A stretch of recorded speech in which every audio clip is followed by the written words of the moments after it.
This is it, folks. This is history as big as history can be made. This is landing men on the moon. This is proving aliens exist. This is proving an alien was real 900 years ago and lived and died and was buried on this earth.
Bye.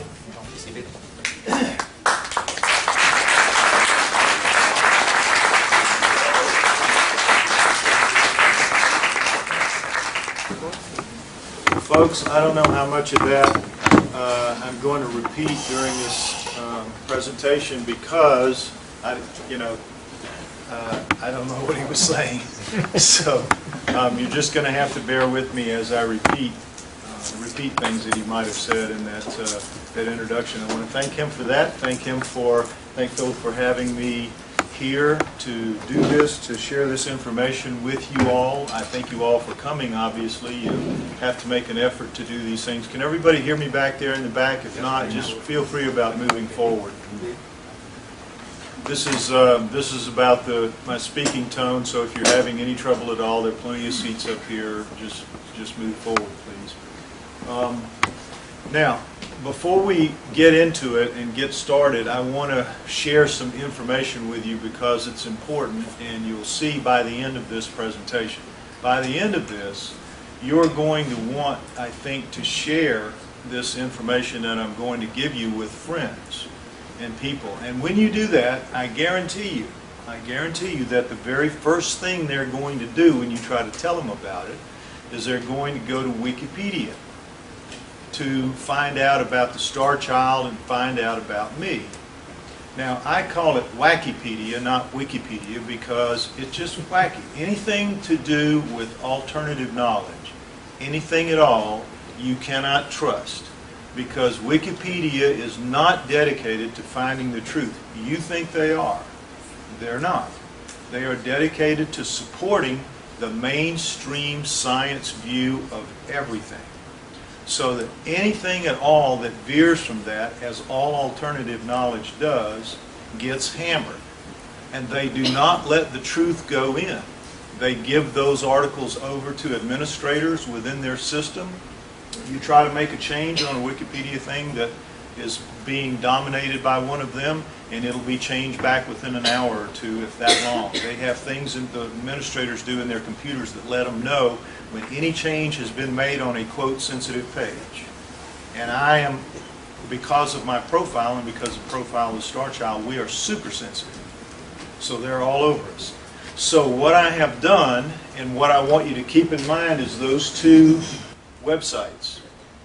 If someone wants to read the Wikipedia article about the Star Child, they can go to the Star Child Project, and I promise you, every single word is on that site, but the truth is under each line, each phrase, each paragraph, whatever. I tell you the truth, and I tell them the truth. And also with the Lloyd Pye website, if they check on me, yeah, it's a little louder now. If they check on me, same thing. Every single word that's on the Wikipedia article, and then my truth, I tell you the truth. And all of that, all of Lloyd Pye, all of the Star Child skull, is built around one article written by a man named Steven Novella for his own New England Skeptical Society in 1999. And you'll hear what happened in 1999. We had a DNA test, the first DNA test. The answer came in, said the star child was human. It turned out later that it wasn't, but that was the answer that science wanted. And so they latched onto it, and they won't let it go. And in 2006, I contacted Novella after it had been proven wrong, and I said, you really need to change this article, you need to update it, you need to pull it, you need to do something. And he wrote back and he said the article stands as written, but then he changed the copyright date from 1999 to 2006. So if you go look at it now, it'll have a copyright of 2006, but it's still the 1999 article. And everybody uses that as in the mainstream, all the skeptics, all the critics. If you go out there and you look on the sites, the wars of words that go on between people about the star child and those who defend it and those who attack it. And those who attack it always use these articles. If you go on my website, you can read my own and the Novella article, word for word, with the truth underneath. So if you want to know the truth, if you want your friends to know the truth, that's the way to do it. Otherwise, they're going to come back at you and just say, what did you tell me about that for? Because it's a human and that's it. Okay? So with that said, let's dive into the actual presentation, which starts in Mexico in about 1930. Now, it begins here about 100 miles southwest of Chihuahua in 1930. By the way, this is where I live. I grew up in Louisiana and now live here right on the water. So I have lived through the oil spill. I have lived through the oil spill. I've lived through Katrina and the oil spill. That's why I'm here instead of here. So anyway, I've just been very unlucky here the last few years with weather. But anyway, so 100 miles southwest of Chihuahua near the Copper Canyon area, a young girl from Ciudad Juarez is right across the border from El Paso. That's where El Paso, Texas is. And her family had come across the border and eventually became American citizens. And she was by that time about 13, 14, 15 years old. And the family was going back to the village for the first time since, because there would be no problem moving across the border and all that with her and her siblings. So when they got there, the kids were all told, do not go into the mine tunnels and caves in this area because it's high desert. If you know northern Arizona, Grand Canyon, if you've never been there, you've seen pictures of it. It's dry scrubland. So naturally you tell a teenager what not to do, and she started scheming immediately to do it.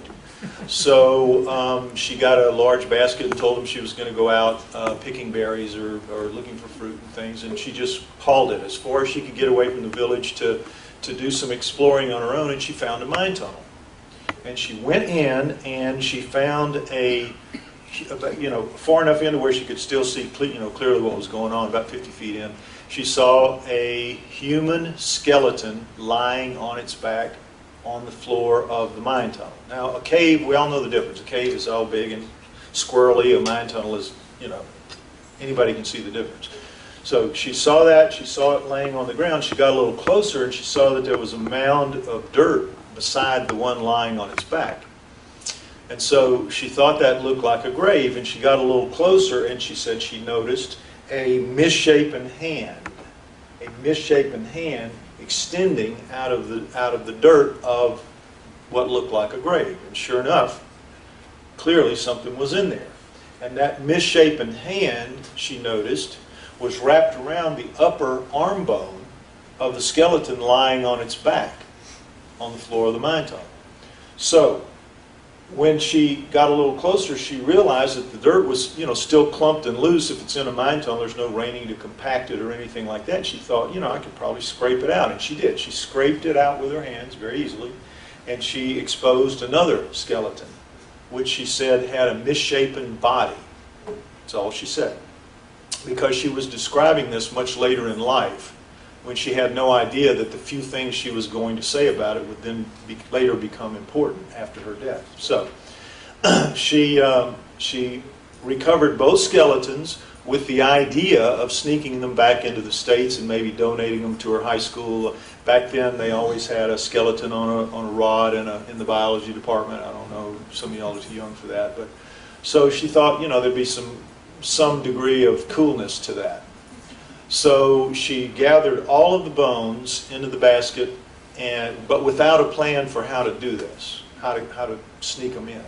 So rather than just waltz into the village with them, she found a ravine with a tree overhanging it, the roots had been washed away and opened up, so it made like a shelf, nice perfect shelf with some roots.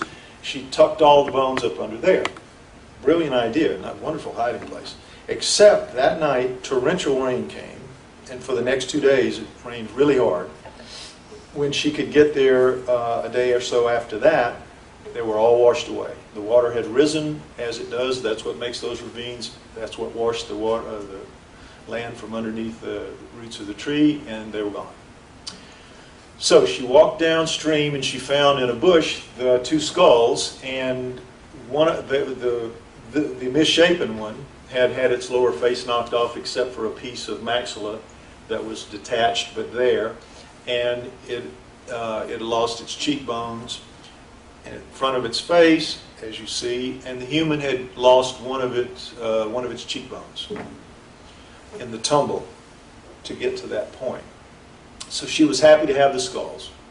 So she took them back to El Paso. Easy to sneak 2 skulls in. So they became souvenirs to her. She assumed it was just a deformed human head. But they were her souvenirs, and they were cool, and she liked them. And she shellacked them, put them in a cardboard box, kept them her whole life. Early 90s, she's dying. She decides, like you would with a pet, she wants to find a home for them. Her husband doesn't like them. So she asks friends, and through a series of friends, they end up with Ray and Melanie Young, who I heard their name anyway, so I know he mentioned those. A couple in El Paso, Texas. Now, the reason they offered them to Melanie was because she had been a neonatal nurse for like 15 years, so she was very familiar with human deformity. And as she looked at that one and held it, she said to her husband, this is not human deformity as I understand it. The bone is too light, all of the features are different, and you'll hear why and all that. And she said, and look, it's got that crease in the top of the head, it's got those big bulging parietals. They were both members of MUFON in El Paso. That's the Mutual UFO Network. They both knew about aliens. So it was just an odd coincidence of circumstance. So she said, I think that skull would fit perfectly in the head of a gray. Because you all know gray aliens, I'm sure the prototypical look of that is what's called a heart-shaped face. They have a crease here, they have a bulge here, and they have a very narrow lower face, heart-shaped. And she said it has all of that. I think it could be the skull of a gray alien. And so Ray said, yeah, it could be.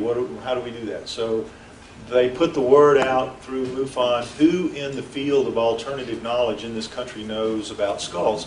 And my name came up because at that point, the book that I had written was called Everything You Know Is Wrong, and I hope you mentioned something about that.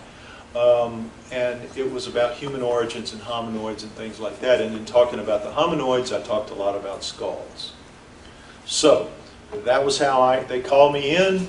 I took a look at it. I said, well, it's probably a deformity, almost certainly a deformity. I don't know what kind. I've never seen any of this before, but the odds on it being an alien, I think, are just zillion to 1. And so let's go with the assumption that it's a deformity, but I'll take it out and I'll confirm what that deformity is. And that